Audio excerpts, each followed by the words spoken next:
আজ ১৪ই ডিসেম্বর শহীদ বুদ্ধিজীবী দিবস।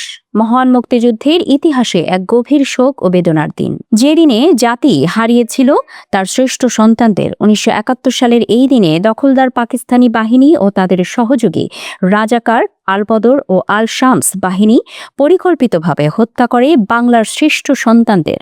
শিক্ষক, চিকিৎসক, সাংবাদিক, প্রকৌশলী, আইনজীবী, শিল্পী, সাহিত্যিক সহ নানা পেশার বুদ্ধিজীবীদের। জাতিকে মেধাশূন্য করার সেই নৃশংস হত্যাযজ্ঞ আজও ইতিহাসের এক কালো অধ্যায় হিসেবে চিহ্নিত। শহীদদের প্রতি শ্রদ্ধা জানাতে আজ রবিবার সকাল থেকেই রাজধানীর মিরপুর শহীদ বুদ্ধিজীবী স্মৃতিসৌধে ভিড় করেন সর্বস্তরের মানুষ।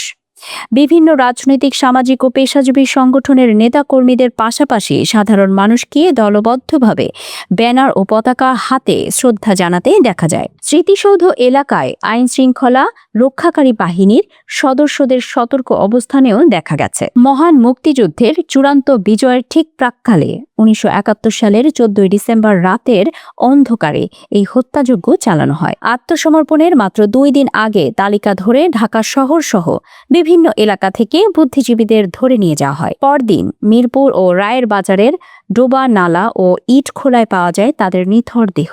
অনেকের শরীরে ছিল গুলির চিহ্ন, কারো দেহ ছিল নির্যাতনে ক্ষতবিক্ষত। হাত পেছনে বাঁধা অবস্থায় ব্যায়নেট দিয়ে হত্যা করার নির্মম আলামতও মিলেছিল। বিভিন্ন ঐতিহাসিক নথি ও গবেষণা অনুযায়ী এই হত্যাযজ্ঞে নিহত শহীদ বুদ্ধিজীবীর সংখ্যা ১,০০০-এরও বেশি। মুক্তিযুদ্ধের পুরো সময় জুড়ে এই বুদ্ধিজীবীরাই তাদের মেধা, মনন ও লেখনীর মাধ্যমে স্বাধীনতার পক্ষে জনমত গড়ে তুলেছিলেন। সেই কারণেই স্বাধীনতা বিরোধী চক্রের কাছে তারা হয়ে উঠেছিলেন প্রধান লক্ষ্য।